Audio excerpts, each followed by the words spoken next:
filósofo, escritor, um dos integrantes do movimento internacional da Carta da Terra, influência para todos nós que subimos aqui hoje, para todos nós que falamos, para todos que estavam nos bastidores, uma inspiração em nossa vida. Chegou recentemente direto para Uberlândia, com a esposa, né, Márcia, de Roma. Quem segue sabe que ele estava em Roma, agora essa semana, recebendo um prêmio por 30 anos de dedicação à ecologia integral. Então vamos receber, para fazer o fechamento da nossa plenária, Leonardo Boff.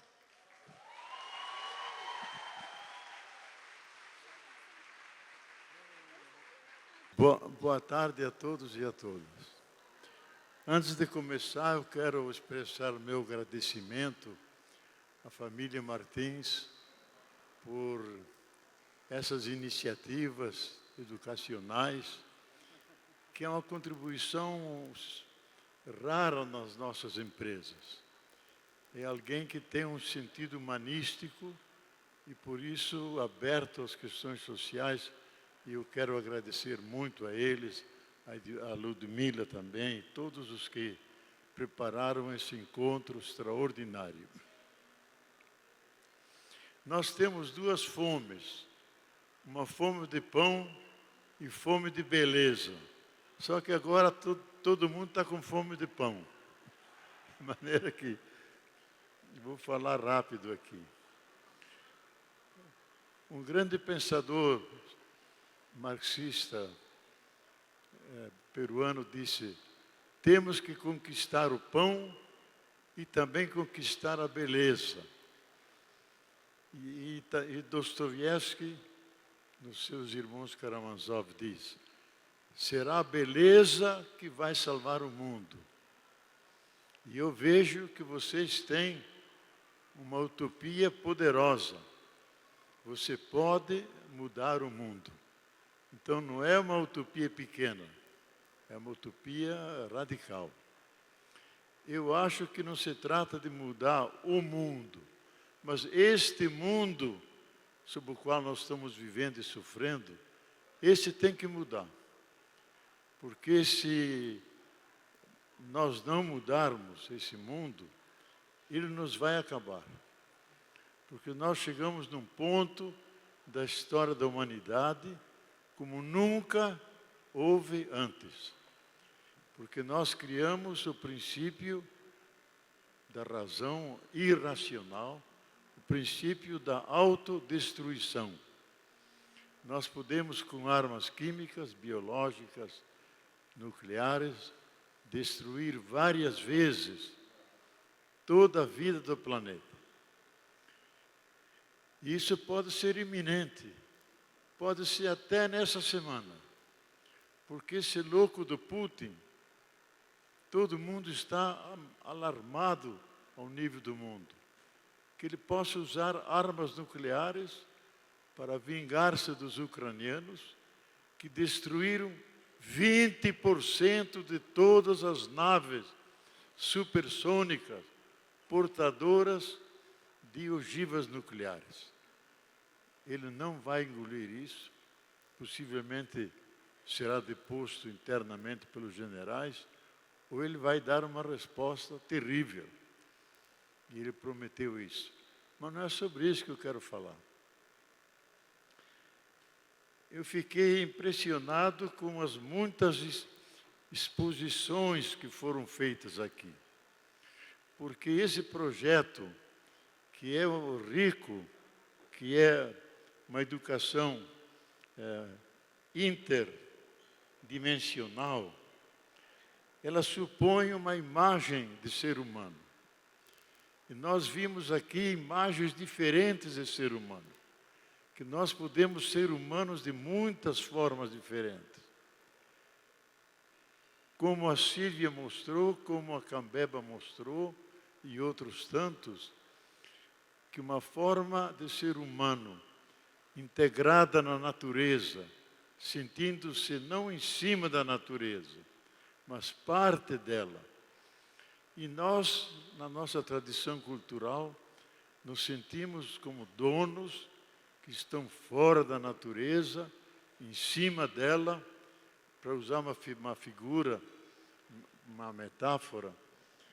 Nós vivemos sobre o paradigma do punho cerrado, que domina povos, continentes, a matéria e a vida, e construiu a civilização que nós temos hoje globalizada. Ela trouxe muitas vantagens a nós, mas também trouxe riscos para o nosso futuro. E há muitos sábios que dizem que depois de uma guerra comercial, vem sempre uma guerra real e letal. Chomsky diz, será uma guerra letal e final. Isto é, a espécie humana não vai poder sobreviver. A última frase de Zygmunt Bauman, esse grande analista da cultura, uma semana antes de morrer, disse: ou nos damos as mãos e somos solidárias uns com os outros, ou então vamos engrossar o cortejo daqueles que estão indo na direção de sua própria sepultura. A gente veio há pouquinho de Roma e visitamos o túmulo do Papa Francisco, que é a coisa mais humilde que tem, no lado da igreja, simplesmente um túmulo branco, escrito em cima Francisco, e nada mais. E a cruz nem de ferro de castanho, colocada na parede. Ele disse uma frase que ele repetiu muitas vezes no Twitter, que está na encíclica Fratelli Tutti. Nós estamos todos no mesmo barco. Ou nos salvamos todos, ou ninguém se salva.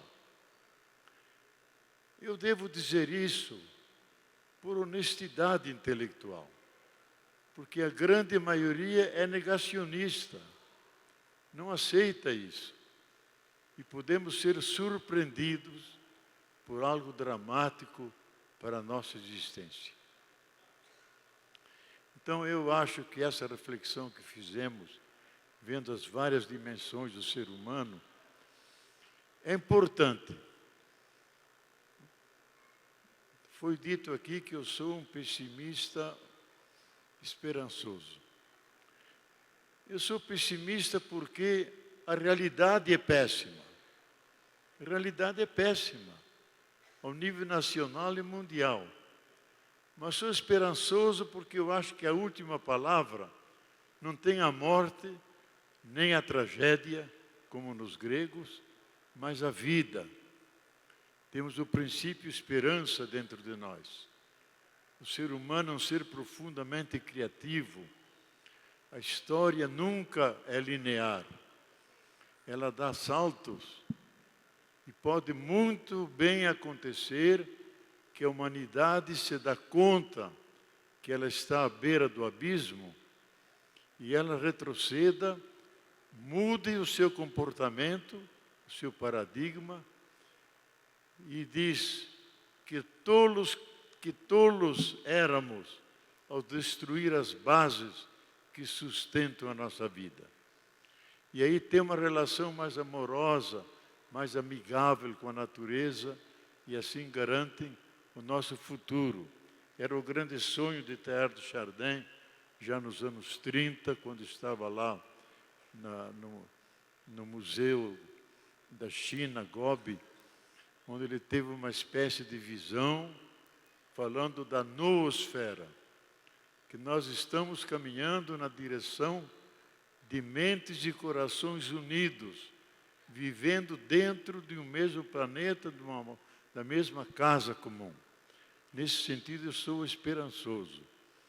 Então, pessimista porque a realidade é essa e é difícil mudá-la. Mas, como vocês têm escrito nas vossas camisetas, é um sinal de que dentro de vocês e de nós há virtualidades que nós podemos ativar e mudar o rumo da história. Isso é possível para os seres humanos. E nesse momento é fatal. Ou nós mudamos, ou nós morremos. É uma pequena história de um homem, numa pequena cidade, que todo dia subia numa cadeira e dizia: todos os comerciantes aqui são corruptos, a cidade é dominada pela corrupção. E assim todos os dias ele ia lá e fazia a pregação dele. Dia após dia, chovia ou não, ele estava lá. E ninguém dava importância. Até que alguém disse: ô meu amigo, você não está vendo que ninguém te escuta e nada muda? Ele disse: não, eu estou aqui dizendo isso porque o dia que eu não denunciar a corrupção é sinal que o sistema me conquistou, que eu acabei sendo um corrupto também. Então nós vamos teimosamente viver a esperança que é negada no mundo de hoje pelas grandes potências, que são negacionistas, acham que o aquecimento global é uma invenção dos marxistas, que a Terra, na sua história, na sua geopolítica, passa por essas fases. O fato é que, efetivamente, nós estamos diante de algo inédito que nunca ocorreu nos últimos 125 mil anos. E nós inauguramos uma fase, como os cientistas falam, inauguramos uma nova era geológica, onde a ameaça não vem do céu, de algum meteoro rasante. O ser humano é a ameaça à vida. Esse grande biólogo, Edward Wilson, que criou a palavra biodiversidade, no último livro dele diz isso. Nós estamos matando pela nossa voracidade industrialista entre 70 e 100 mil espécies de seres diferentes. Então, nós inauguramos aquilo que chamam o antropoceno, isto é, a era geológica do ser humano. Alguns vão à frente e dizem: superamos o antropoceno e entramos na fase do necroceno. Necro em grego é morte. Então, as mortes que estão ocorrendo no mundo inteiro são terríveis, porque 8 pessoas possuem mais riqueza do que mais da metade da humanidade. Não empresas, 8 pessoas que são cruéis e sem piedade, que não veem os seus semelhantes passando fome, passando miséria. E alguns vão mais adiante ainda. A Universidade de Austin abriu até um departamento para estudar isso. A nova era do piroceno. Piros em grego é fogo. Vejam as queimadas que estão ocorrendo no mundo inteiro. Na Amazônia, no Pantanal, na Califórnia, na úmida Sibéria, por todo, na Austrália, grandes incêndios. Muitos deles não provocados pelo ser humano. É que a terra se aqueceu, as pedras se aquecem e as folhas secas e os cacos que estão lá em cima pegam fogo e aí se espalha e começa o processo dos grandes incêndios que estão ameaçando realmente a humanidade. Aí me faz lembrar a Bíblia que diz: o fim do mundo vem a partir do fogo do céu. Mas eu não quero tomar isso muito a sério, não. Mas sério é que nós vivemos uma situação de risco para o nosso futuro e para a nossa humanidade. Esse fato faz com que os nossos métodos pedagógicos, a nossa educação tem que mudar porque o mundo mudou. Nós conhecemos o que o Jacques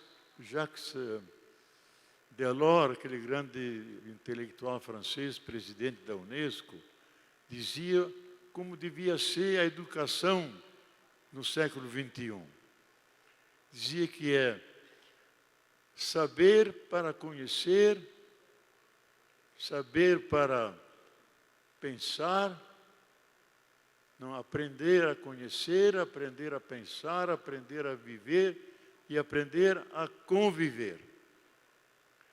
E o nosso grande professor aqui, Antônio Castro, colocou esses 4 pontos. E ele, como um clássico, os colocou em grego. O logos, nossa capacidade de entender o mundo. O pathos, nossa capacidade de sentir. Depois, o eros, nosso amor à vida. E o mitos, a dimensão espiritual, religiosa da humanidade. São as 4 pilastras dessa educação. Eu acho que hoje, dada a mudança que a Terra passou, está passando, e os graves riscos que pesam sobre o nosso futuro, nos obrigam a enriquecer essas pilastras.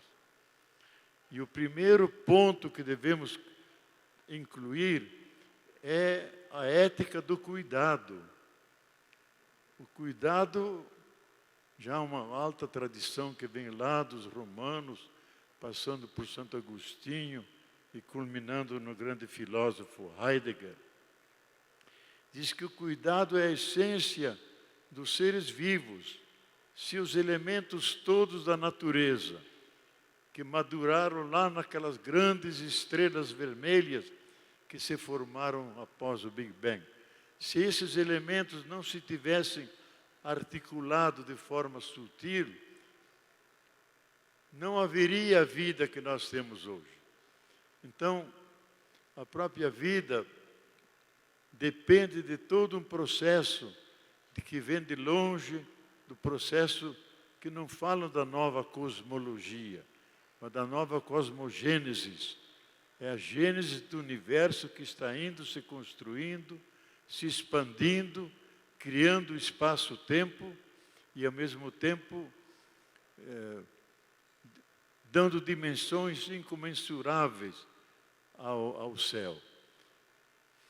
Então, devemos introduzir a ética do cuidado, que é uma relação amorosa com a realidade.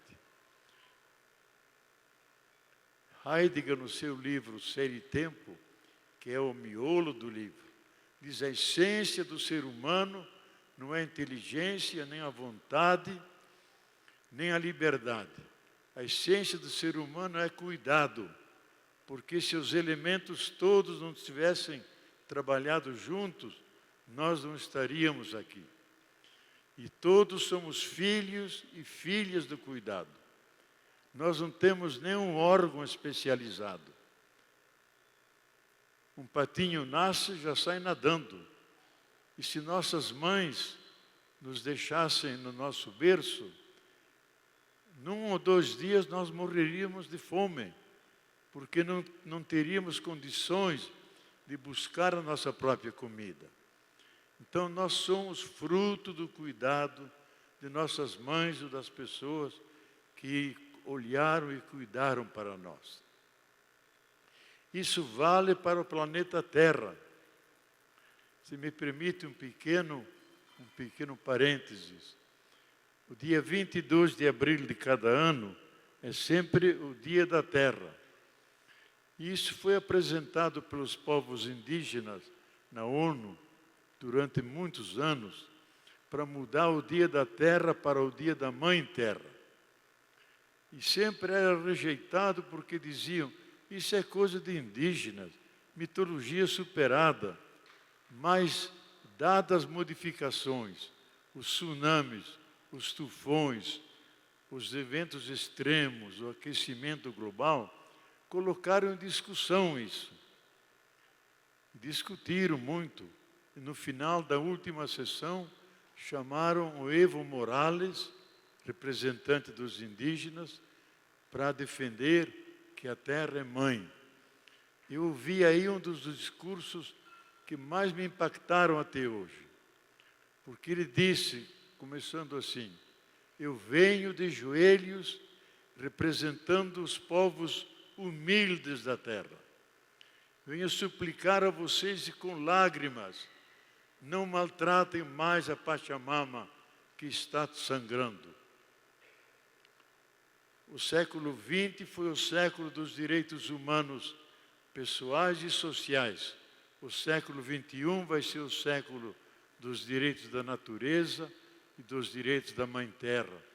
E aí ele faz a lista dos direitos da terra. Depois encarregaram a mim para fazer o discurso mais científico e eu fiz o melhor que pude. E quando eu disse, se eu considero a terra como solo, eu posso cavar, posso comprar, posso vender, posso fazer tudo o que estamos fazendo. Agora, se eu disser que esse solo aqui é Mãe Terra, eu não posso cavar, eu não posso comprar, eu não posso vender, eu cuido, eu amo, eu preservo aquilo que nós fazemos para as nossas mães, devemos fazer com a terra, chamando-a de Mãe Terra. Aí todo mundo aplaudiu. Aplaudiu, veio a votação, 192 votos a favor. Só que não foi assumido, nem pelos estados e muito menos pelo processo produtivo. Porque se um capitalista diz, eu vou explorar minha mãe, e começa a cavar, e derrubar montanhas, e desmatar, fica muito ruim. Não dá, não tem coragem. Prefere continuar a terra como solo. E ela não foi assumida, apesar de ser oficialmente aprovada pela ONU.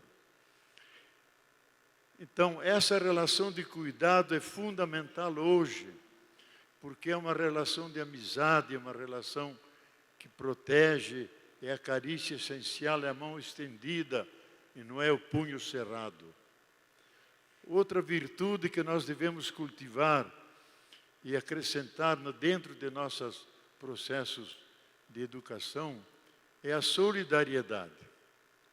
Aquilo que mais faz falta, talvez, nos dias de hoje.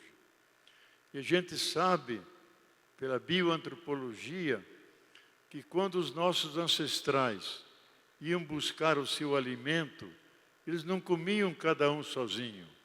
Eles traziam para o grupo, davam de comer aos mais pequenininhos, depois aos idosos, e aí juntos comiam, faziam a comensalidade. Então foi o salto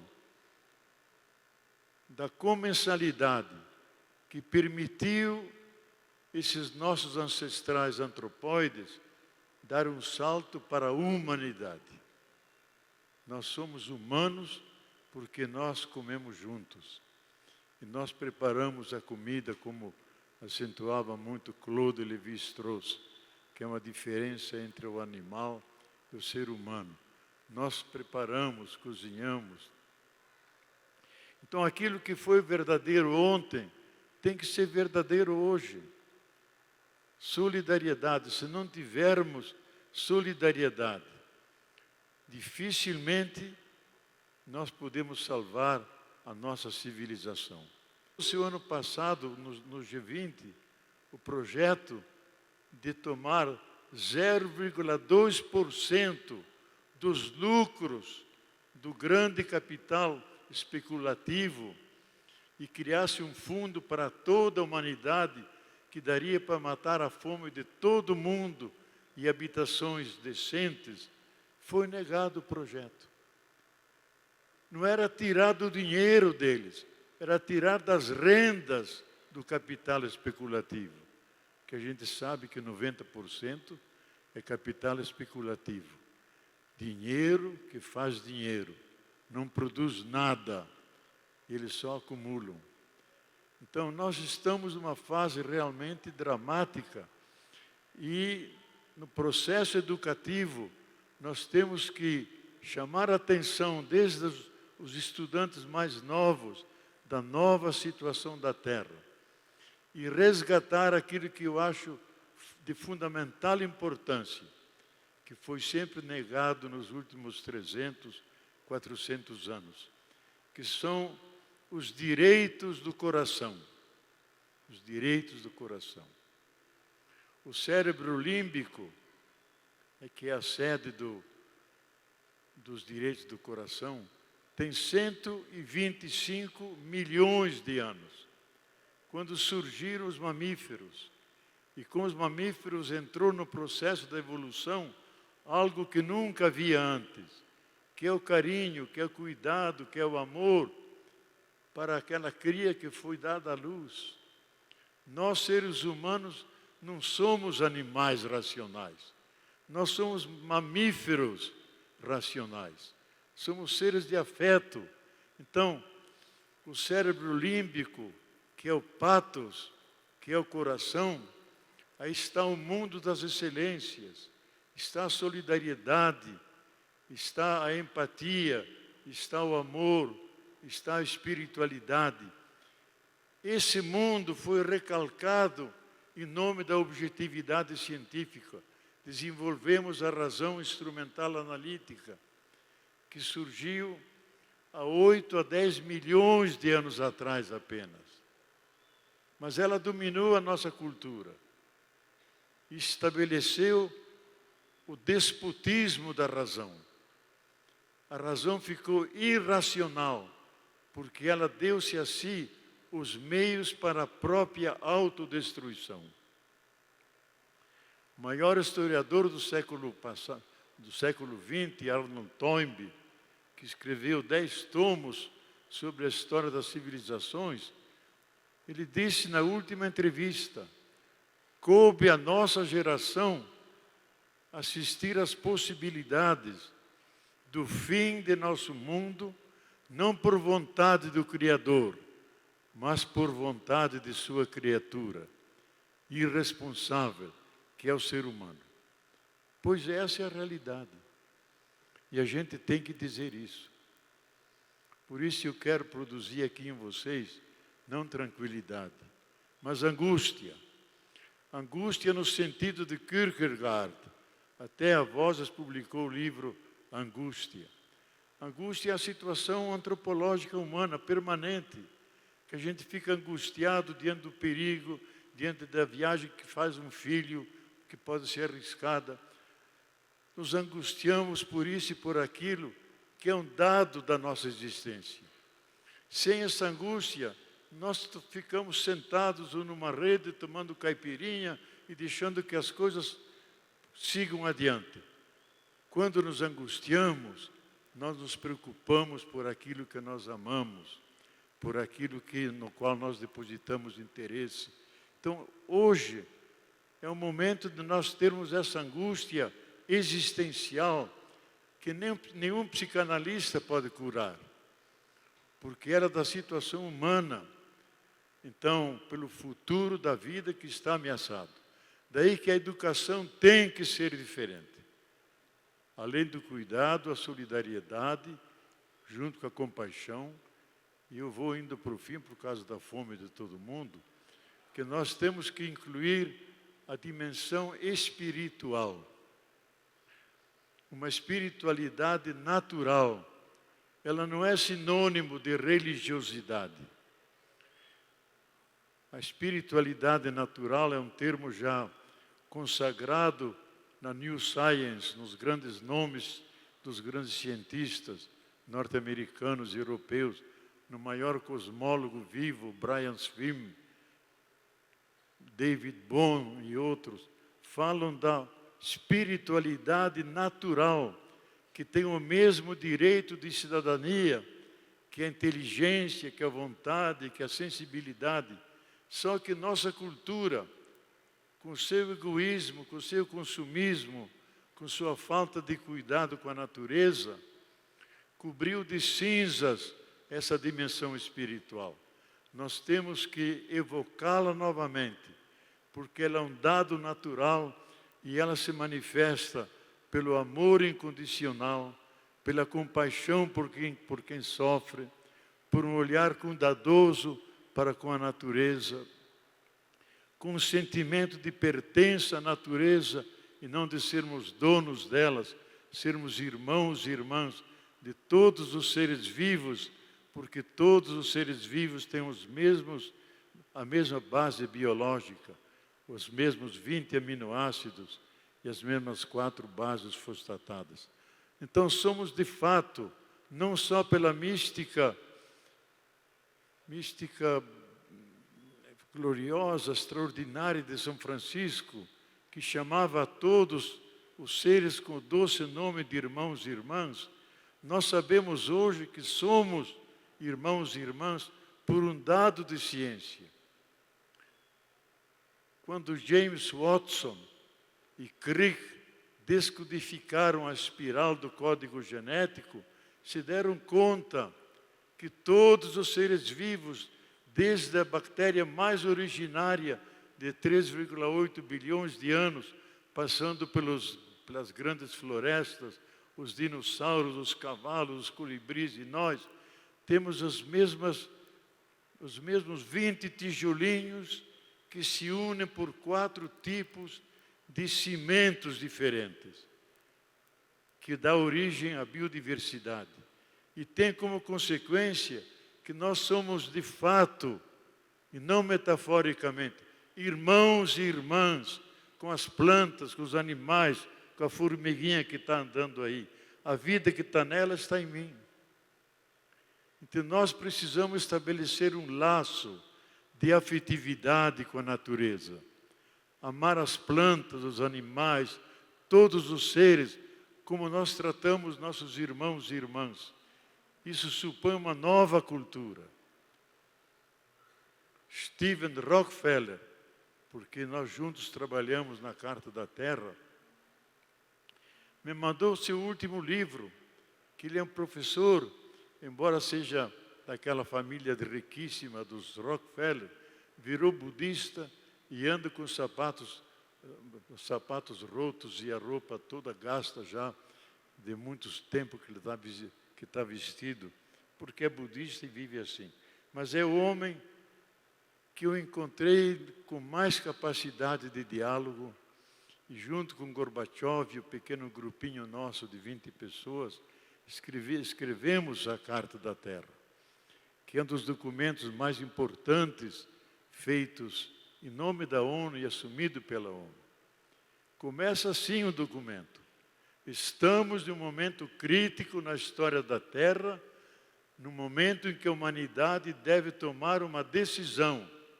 E a decisão é essa: ou fazemos um pacto entre nós de cuidar um do outro e da terra, ou sermos condenados a assistir à nossa destruição e à destruição da diversidade da vida.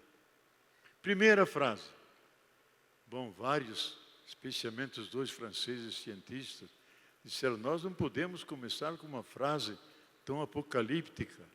E Gorbachev interveio. Gorbachev disse: vamos mandar para o MIT, para a Real Academia de Londres e o Instituto Max Planck.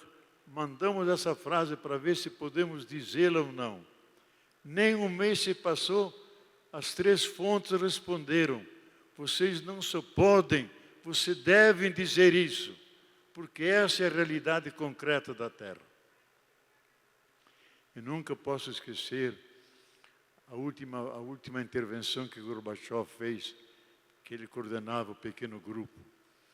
Ele disse: ou nós introduzimos novos valores e princípios e inauguremos uma nova espiritualidade, ou então não salvaremos a vida. Eu pensava que ele, ateu, não pudesse falar disso.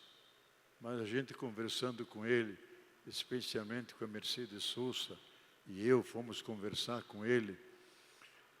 E aí ele disse: eu, oficialmente, como chefe de Estado, tinha que ser ateu. Mas fui educado pela minha avó, e todas as noites eu venero os ícones. E eu sou um homem espiritual. Então, no fim da vida, até o diabo vira sacristão, né? Todo mundo se converte. Mas ele disse uma verdade. ou vamos ter outros valores ou princípios e fundemos uma nova espiritualidade, ou então nós não temos futuro. Veja, uma coisa é a religião com suas doutrinas, suas dogmas, tudo bem que ela está aí. Ela pode potenciar a espiritualidade, mas a espiritualidade é outra coisa, é o profundo do ser humano, de onde nascem todas as religiões como canalizações dessa experiência de nosso profundo. Então, essa espiritualidade é antropológica, pertence à essência do ser humano, e a sugestão que Rockefeller fez, escrever um livro sobre isso, porque diz a juventude americana já não acredita mais nos pais fundadores, não ama mais a pátria, não quer se comprometer com nada, porque não tem espiritualidade. Então temos que começar já no jardim da infância, em todas as fases da vida, cultivar essa dimensão espiritual, se quisermos manter o nível de humanidade, porque a nossa humanidade está desaparecendo por crueldade, violência e capacidade letal que ela tem de se autodestruir. Quero terminar porque a fome é mais do que o pensamento. Eu quero terminar com uma frase de Santo Agostinho que nos dá alguma esperança. Vocês sabem que Santo Agostinho é talvez o maior pensador do Ocidente e é o patrono do atual Papa. Santo Agostinho diz o seguinte: nós temos 3 virtudes. Temos a fé, temos o amor e temos a esperança. Se alguém perde a fé, não significa que ele morre, ele continua vivendo. Se ele perde o amor, ele encontra outro. Ele não pode perder a esperança, porque a alternativa da esperança é o suicídio. Mas a esperança, diz Agostinho, tem 2 belas e formosas irmãs: a indignação e a coragem. A indignação contra tudo que está aí, que não agrada a nós nem a Deus. E a coragem para mudar essas coisas todas, para que elas sejam boas para a humanidade e para Deus. Então eu convido a todos para se namorarem com essas 2 formosas irmãs: indignação e coragem. Mais que tudo, coragem para enfrentarmos as dificuldades do nosso tempo e adaptarmos as nossas consciências, nossos processos educativos com essa consciência salvadora nova, porque queremos todos manter a nossa casa comum, com os vários mundos culturais dentro, convivendo em paz e finalmente vivendo o sonho que está no peito de vocês. Vamos mudar. Este mundo que está aqui tem que acabar, para aparecer um outro que vale a pena viver na alegria, brilhando e vivendo como irmãos e irmãs junto com a natureza. Muito obrigado.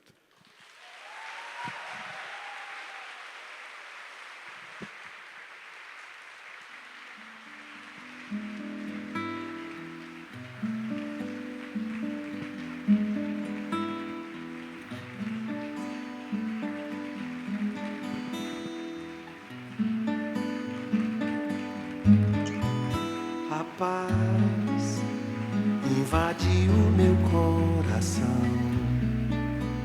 de repente me encheu de paz.